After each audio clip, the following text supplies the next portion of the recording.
ភាពយន្តខ្មែររឿងថាវរីមាសបងផលិតឡើងក្នុងឆ្នាំ1968ដោយផលិតកម្មកងចក្រភាពយន្តនិពន្ធដោយអ៊ួងកន្ធុដឹកនាំរឿងដោយអ៊ួងកន្ធុនចាត់ការទូទៅដោយអ៊ួងកន្ធុលអើយគូក៏ធ្លាប់រួមវាសនាពីដល់ដូចខ្លាំងបុប្ផាមិនដែលថ្ងៃណាក្រៀមស្រពោនស្រណោះនឹកអងសំពតយានដៃអើយធ្លាប់អងអែលប្រានឲ្យលើខានបានស្គាល់ហើយសំដែងដោយគង់សំអឿនសោមវណ្ណសូដានីសូហ៊ីនទិតវិជ្ជរណានីនិងតារាប្រុសស្រីជាច្រើនរូបទៀតរងកម្មអធិបាយបែងដងរីងហួតហាយអងអាយព្រោះតែត្រានត្រាយចិត្តអើយនៅតែអាឡ័យ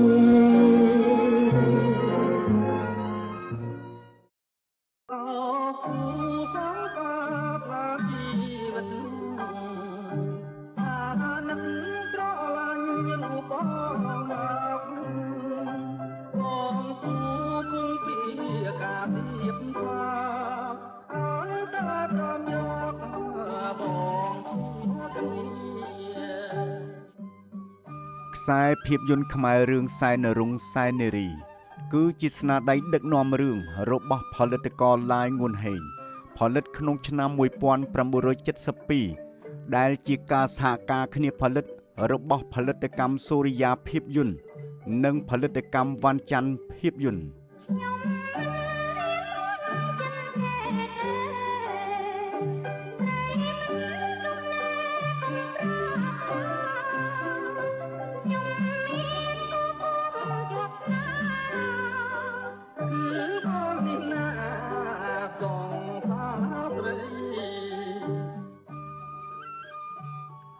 ខ្សែភាពយន្តនេះបានចូលរួមសម្ដែងដោយលោកគង់សំអឿននាងទិតវិជ្ជរដានីលោកគង់សំអាតនាងគឹមដូវ៉ាលោកអោឌុំនាយត្រង់ដឺនាងម៉ាប់ដូយ៉ានិងតារាប្រុសស្រីជាច្រើនរូបទៀត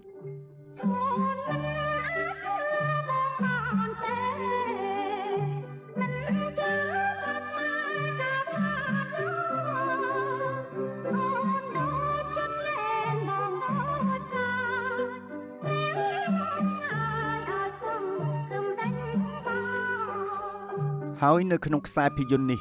មានដាក់បញ្ចូលនៅចម្រៀងឆ្លើយឆ្លងដ៏សែនពីរោះមួយបទដែលមានចំណងជើងថា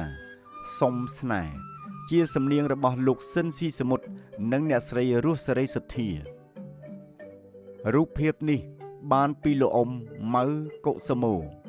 អត្ថបទចៅកម្ពុជាដើម្បីអូនមកហ៊ានបដូរជីវិតស្លាប់នៅរស់មិនគិតអាឡ័យប្រា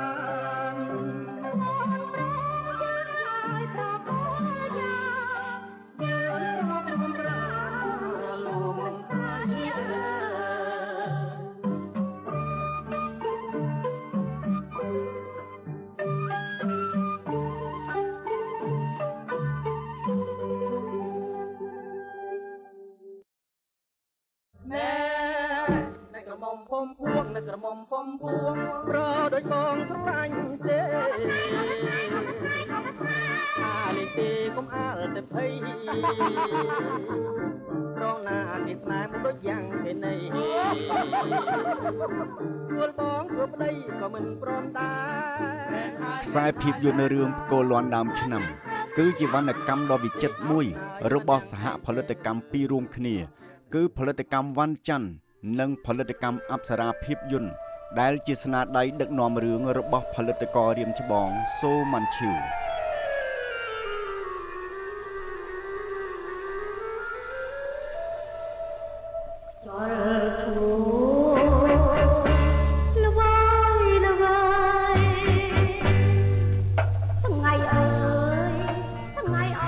ភាពយន្តកូលាន់ដើមឆ្នាំជាវណ្ណកម្មដ៏វិចិត្រមួយរបស់សហផលិតកម្មវ៉ាន់ច័ន្ទនិងអប្សរាភាពយន្តស្នាដៃដឹកនាំរឿងរបស់ផលិតកររៀមច្បងសូម៉ាន់ឈីវរៀបរាប់ពីរឿងរ៉ាវផ្សងព្រេងបែបគុណនិយមដ៏ជក់ចិត្តរបស់បរិសុទ្ធពេនេចរនិងអ្នកលេងស្បែកស្វិតជាច្រើនរូបរួមសម្ដែងដោយតារាល្បីៗនៅកម្ពុជាមានតារាជាយុទ្ធថននាងសំវណ្ណសុដានីតារាលឹមសុផនផ្ការ៉ូសិតលោកលំអងនាងម៉ារីយ៉ាតនិងលោកឡាញ់ដុនរជាដើមក្រោយពីបញ្ចាំងអស់រយៈពេលជាង2សប្តាហ៍នៅរោងភាពយន្តភ្នំពេជ្រនិងវិមានសួស្តីក្នុងរដ្ឋធានីភ្នំពេញមានមហាជនទៅទស្សនាភ្លុកទឹកភ្លុកដីរាប់សែនម៉ឺននាក់មានការផ្សាយលើកសរសើរនិងវាយតម្លៃខ្ពស់ពីគុណភាពល្អនៃភាពយន្តនេះតាមវិទ្យុសម្លេងសាធារណរដ្ឋខ្មែរនិងកាសែតក្នុងស្រុកជាច្រើនធ្វើឲ្យមហាទស្សនិកជននៅតាមបណ្ដាខេត្តនានារងចាំយ៉ាងអន្ទះសារខណៈនោះផលិតករភាពយន្តសម្រេចថានាំហ្វីលនៃភាពយន្តនេះយកទៅបញ្ចាំងក្នុងក្រុងបាត់ដំបងជាខេត្តដ៏ធំបន្ទាប់ពីរដ្ឋធានីភ្នំពេញថ្ងៃទី1និងថ្ងៃទី2នៃការបញ្ចាំងប្រជាទស្សនិកជនអ្នកបាត់ដំបងប្រជ្រៀតគ្នាទស្សនាភាពយន្តយ៉ាងកុះករខ្លះមកស្នាក់នៅមុនមួយយប់ដើម្បីចាំទស្សនាភាពយន្តនេះទៀតផង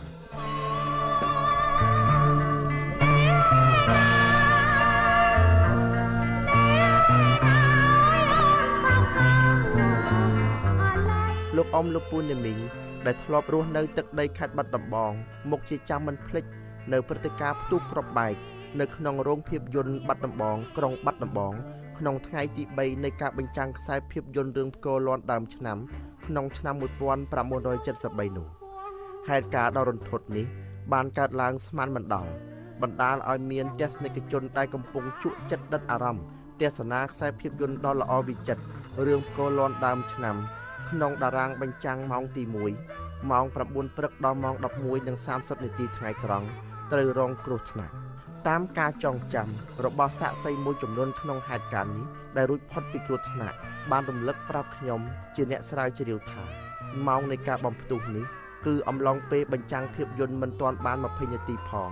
គឺត្រង់ឈុតវគ្គតួឯកប្រុសជាយុទ្ធថននិងតួប្រុសដទៃទៀតច្រៀងឆ្លើយឆ្លងឡកលើយជាមួយតួឯកស្រីសំវណ្ណសុដានីនិងស្រីដទៃទៀតនៅមាត់អូ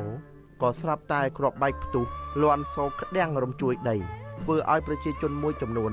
នៅក្បែរគ្រាប់បែករងគ្រោះដេកដួលស្លាប់បាត់បង់ជីវិតភ្លាមឯប្រជាទស្សនិកជនដទៃទៀតស្រែកផ្អើលឈូឆររត់សឹងតែជន់ជើងគ្នាទាំងអ្នករងរបួសស្រាលទាំងអ្នករងរបួសធ្ងន់និងអ្នកមិនរងរបួសបង្កឲ្យមានឈាមហូរក្នុងរោងភាពយន្តរហូតដល់មាត់ផ្លូវនាំគ្នាមិត្តភ័ក្តិហ្នឹងទៅមើលកុនប៉ងទៅមើលរឿងកូលាន់ដើមឆ្នាំហ្នឹងទេកំប្រចាំងបាន3ថ្ងៃ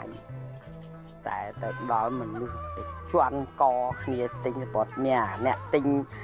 ពីក្នុងយកមកលក់ឲ្យអ្នកក្រៅគាត់ថាតម្លៃ 5,000 អញ្ចឹងវាលក់ 6,000 អីចឹងតែដល់ពេលទិញអត់បានអញ្ចឹងវាអស់តាំងអាសបុតក្រៅអាសបុតក្នុងបានទៅហើយមិនដឹងជាគិតតែម៉េចក៏បួលគ្នាចូលរោងហាប់ឈុនមើលរឿងទាវឯកវិញទៅហើយរឿងទាវឯកហ្នឹងវាចាប់មុនរឿងផ្គរលាន់ដើមឆ្នាំពីកង់មកដល់ផ្ទះតែមិនទាន់ដល់ផ្ទះហើយដល់ត្រឹមវត្តតម្រៃសហ្នឹងឬសូស្នូផ្ទុះតែក៏វាមិនចាប់អារម្មណ៍ថាគេគប់គ្រាប់បែកនឹងរោងកុននឹងដែរទៅដល់ផ្ទះបានឮគេថាគេគប់គ្រាប់បែកនៅរោងបាត់ដំបងជីកង់មកមើលដែរមួយស្ទៀមហូលលើខ្នល់ជីក្លុកកាលនោះមីចាំទូក្របបែកនៅបាត់ដំបងហើយព័ត៌មានគេផ្សាយតាមវិទ្យុអូនពីដើមមិញមានអីទូទស្សនាមានស្ដាប់តាមវិទ្យុខែអីមីងក៏បានចាំដែរអូនបានចាំទេគាត់តែដឹងថា ពេលដែលផ្ទុះនឹងរយៈពេលផ្ទុះខែប្រាំងនឹងឯងអូនប្រហែលជាខែចាប់ពីឲ្យយើងខែច្រូតស្រូវរួចហើយណាអូនណាខែ2ខែ3ខែ4នេះនឹងឯងខែប្រាំងនឹងឯងផ្ទុះកម្មវិធីម្សានោះណាតាមព័ត៌មានគេផ្សាយតាមវិទ្យុហើយម្ដាយមីងគាត់មកលេងក៏គាត់និយាយប្រាប់ទៅគាត់ថានាងឯងសំណាងហើយតែអត់ទៅលេងមីងនៅបាត់ដំបងមកទៅលេងមីងបាត់ដំបងនឹងនាំទៅមើលកុននៅរោងបាត់ដំបងឬក៏លន់ដើមឆ្នាំទៀតតែអត់ទៅតាមប្រសាសន៍របស់សាក្សីមួយចំនួននិយាយថាការបំផ្ទុះគ្រាប់បែកនេះកើតឡើងដោយពួកខ្មែរក្រហមបង្កប់ខ្លួនបំផ្ទុះបង្កភាពចលាចលក្នុងប្រទេសតែអ្នកខ្លះនិយាយថាក្រុមទាហានក្មេងៗរបស់លន់នល់បោះពីលើបាកុងមកបំណងបង្កភាពអសន្តិសុខក្រោយហេតុការណ៍នេះរលត់ទៅមួយសប្តាហ៍រោងភាពយន្តបាត់ដំបងផ្លាស់បញ្ចាំងរឿងថ្មីមិនបញ្ចាំងភាពយន្តរឿងផ្គរលាន់ដើមឆ្នាំទៀតឡើយ